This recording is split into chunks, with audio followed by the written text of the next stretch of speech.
نحمده ونصلي على رسوله الكريم اما بعد فاعوذ بالله من الشيطان الرجيم بسم الله الرحمن الرحيم ادعو الى سبيل ربك بالحكمة والموعظة الحسنة قال رسول الله صلی اللہ علیہ وسلم بلغوا عني ولو آیہ۔ فن خطابت کورس حضرت مولانا محمد سلیم نسفی صاحب نے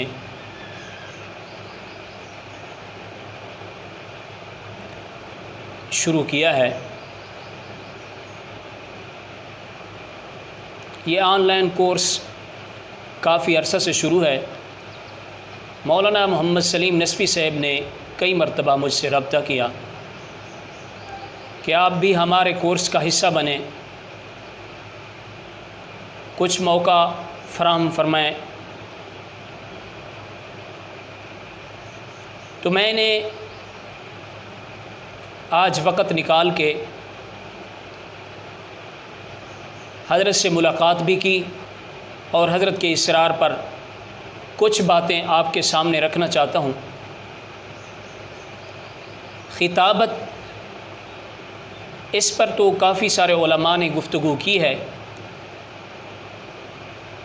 مثلا پاکستان کے مایہ ناز خطیب حضرت قاری محمد حنیف جلندری صاحب، مولانا محمد یحییٰ عباسی صاحب، اسی طرح دیگر بڑے بڑے حضرات نے آپ کے سامنے خطابت کرنے کے انداز اور خطابت کے لیے جو چیزیں ضروری ہیں وہ سامنے رکھی ہیں۔ میں آج صرف 2-3 باتیں آپ کے سامنے رکھنا چاہتا ہوں۔ پہلے نمبر پہ خطابت کی اہمیت و ضرورت۔ ایک ہوتی ہے تحریر، ایک ہوتی ہے تقریر، جسے وعظ خطابت کہتے ہیں۔ تحریر اور تقریر، ان دونوں میں تقریر کا رتبہ زیادہ ہے، یعنی وعظ کا، خطابت کا رتبہ زیادہ ہے۔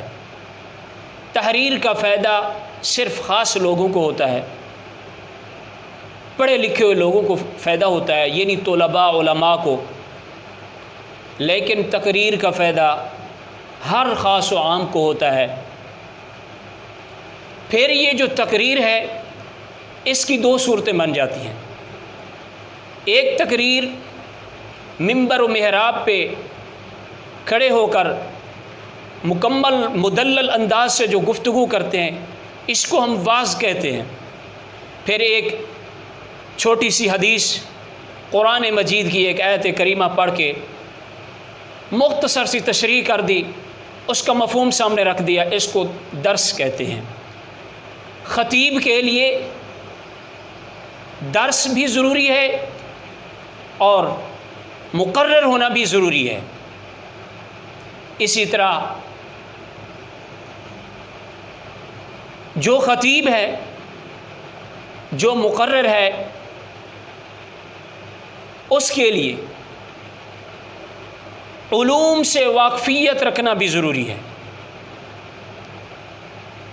تو پہلے نمبر پہ خطابت کی اہمیت و ضرورت جو ہے، اس کے بارے میں حضرت حکیم الامت تھانوی علیہ الرحمہ فرماتے ہیں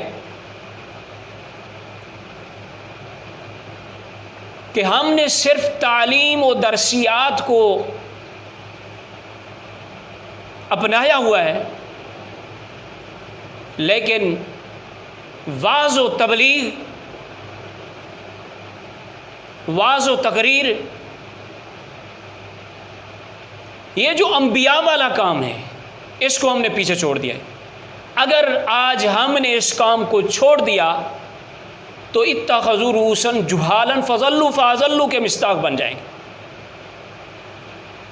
علماء نے اگر اس کام کو چھوڑ دیا، جہلا سٹیجوں پہ آ جائیں گے، خود بھی گمراہ ہوں گے، دوسروں کو گمراہ کریں گے۔ تو اس وجہ سے یہ تقریر علماء کا منصبی فریضہ ہے۔ یہی کام ہے جس کو انبیاء نے کیا۔ اس کام کو ذوق اور شوق سے کرنا چاہیے۔ ہر طالب علم اور ہر عالم کو چاہیے کہ مدرس کے ساتھ ساتھ خطیب بھی ضرور ہو۔ پھر اس خطیب کو خطابت سیکھنے کے لیے کیا چیزیں ضروری ہیں؟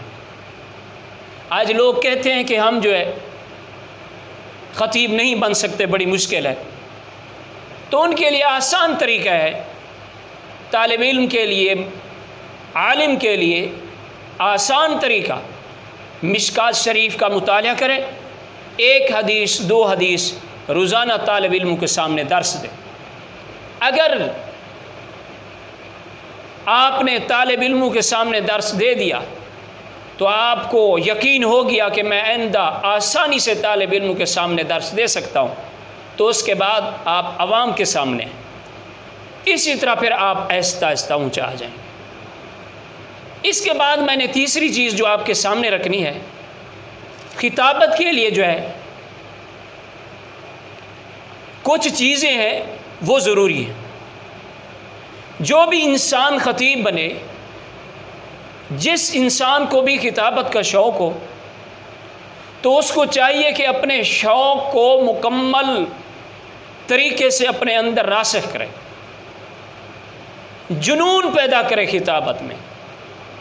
جب اس کو جنون پیدا ہوگا تو مطالعے میں کمی نہیں کرے گا. احادیث و تفسیر، سلف و صالحین، اکابرین کے واقعات و حالات سے ضرور آگاہی حاصل کرے گا. تو جب یہ چیزیں اس کے اندر آئیں گی تو اس کے بعد یہ آسانی سے خطیب بن سکتا ہے. تو خطیب بننے کے لیے جو ہے کچھ چیزیں ضروری ہیں. پہلے نمبر پہ آپ کا لباس سنت کے مطابق ہونا چاہیے. آپ کے لباس پر کوئی داغ دھبا نہیں ہونا چاہیے. جب آپ نے خطابت کرنی ہے تو آپ کے جسم کا لباس صحیح سالم ہو، کپڑا غلط لٹکا ہوا نہ ہو. اس کے بعد خطابت کی ابتدا اور انتہا جو ہے الحمد،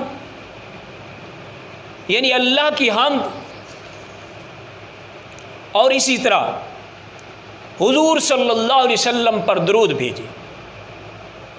واز شروع کرنے سے پہلے اللہ کی حمد اور حضور صلی اللہ علیہ وسلم پر درود بھیجے. دوسرے نمبر پر واز ختم ہونے پر بھی حمد و صلات تمام مسلمانوں کے لیے دعا، بالخصوص حاضرین جلسہ جو سننے والے سامعین ہیں ان کے لیے بھی دعا کرے. تیسرے نمبر پہ واعظ جو بھی ہو، جو بھی مقرر ہو، جو بھی خطیب ہو، اس کے لیے عادل، منصف، حدیث و تفسیر، ان چیزوں کا جاننے والا ہونا بھی ضروری ہے.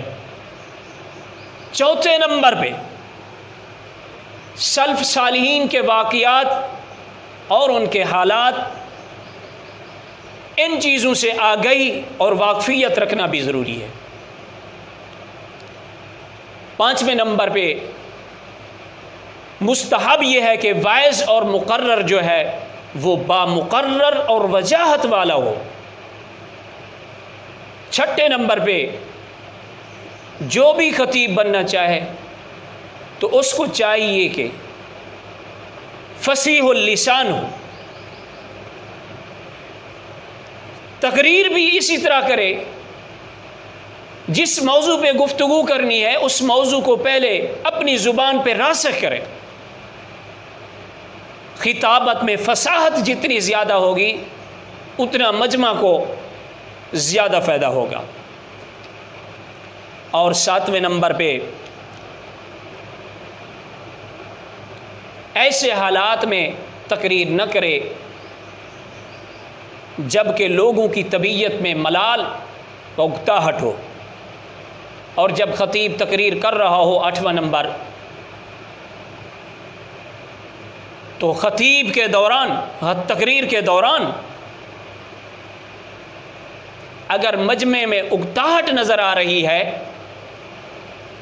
مجمع میں ملال نظر آ رہا ہے، تو اپنی تقریر کو، خطابت کو ختم کر دے۔